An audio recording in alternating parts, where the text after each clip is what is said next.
Pria kelahiran Weleri, Jawa Tengah ini memiliki semangat tinggi untuk mendapatkan senyum dari setiap orang yang ditemuinya dan percaya akan besarnya kekuatan mimpi. Masa kecilnya pun telah dipenuhi aktivitas yang berhubungan dengan alam, kegiatan pramuka, dan dia juga dikenal sangat mudah bergaul dengan masyarakat di sekitarnya. Masa remajanya dihabiskan di kota pelajar Yogyakarta. Selain menuntut pendidikan di SMA Muhammadiyah 1 Yogyakarta, kegiatan favoritnya adalah mendaki gunung, terjun aktif pada teater Ramadan, aktif mengisi kultum, dan lihai mengasuh majalah dinding. Motivator yang selalu menginginkan perubahan lebih baik dari orang-orang di sekitarnya telah menyelesaikan program doktornya pada tahun 2012. Abdul Basit memiliki pertanyaan yang sangat ia sesalkan selama mengenyam pendidikan. Mengapa ia tidak bertemu dengan orang yang mau mengajarkan dan memberi suri tauladan akan pentingnya memiliki usaha sendiri untuk menciptakan lapangan kerja dan juga kemerdekaan atas waktu. Dan kesempatan yang baik untuk kita hari ini berbagi ilmu dan semangat dari sang pendobrak kotak kenyamanan. Dialah Dr. Insinyur Abdul Basit MSc.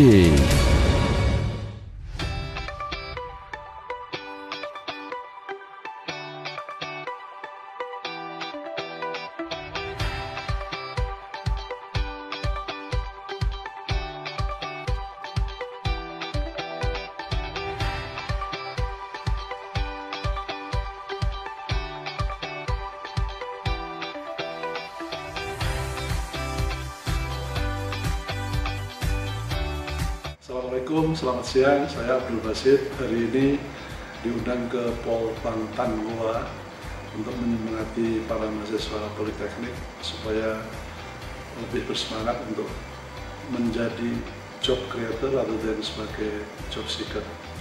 Inti untuk menjadi job creator harus punya jiwa wirausaha. Jadi belajar wirausaha itu tidak mengamalkan definisi bahwa wirausaha adalah begini, tetapi mengadopsi sikap mental para wirausaha yang sudah sukses. Antara lain, berani keluar dari zona nyaman, berani merubah kebiasaan, dan bertekad untuk menjadi lebih baik setiap hari. Salah satu toolsnya bisa bahasa Inggris, itu udah keharusan. Paham big data, paham Internet of Things, paham financial engineering. Jadi ini zamannya zaman perubahan yang boleh dibilang setiap detik berubah. Kalau kita masih pakai pola-pola lama untuk berwirausaha, kita ditinggal orang lain.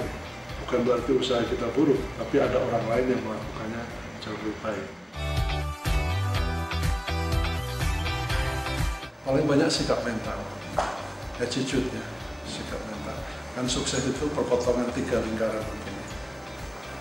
Makin banyak sisi yang saling berhimpitan, itu makin sukses. Lingkaran pertama, knowledge, pengetahuan. Lingkaran kedua, skill, keterampilan. Lingkaran ketiga, attitude, sikap mental. Kalau kita cuma dijejelin knowledge saja, tanpa skill sama attitude tidak bisa. Nah, nanti makin banyak perpotongan sampai 3 lingkaran ini menghimpit jadi satu. Knowledge-nya lengkap, attitude-nya tepat, skill-nya teruji. Nah, salah satu kelemahan anak-anak kita, malas baca. Indonesia ada di peringkat 60 dunia jika diukur dari banyaknya minat baca masyarakat Indonesia terhadap membaca buku. Kalau setiap hari membaca satu kisah orang sukses, maka setahun di kepalanya akan kemasukan kisah sukses 365 kisah orang sukses dari seluruh dunia. Nah, dari 365 kisah, tidak mungkin nggak ada yang mirip dengan dia. Latar belakangnya, saat mulai usianya, pendidikannya. Mungkin ada kisah susah orang yatim, dia juga yatim. Ada kisah susah orang miskin, mulainya dia juga miskin.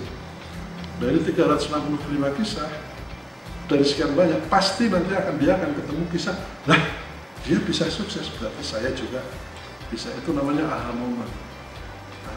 Si anak itu sendiri harus baca sesuatu, sehingga suatu saat dia bilang, yes, kalau dia bisa sukses, berarti saya bisa. Itu namanya aha moment. Begitu orang itu ketemu momen seperti itu, dia akan sukses.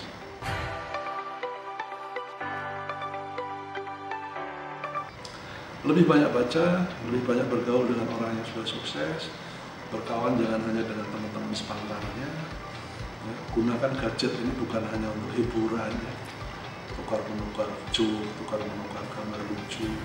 Ada konten-konten yang jauh lebih bagus. Nah, itu hal-hal seperti itu yang harus banyak dibaca orang muda, ya, anak umur belasan. Saya udah tua begini sudah gemas.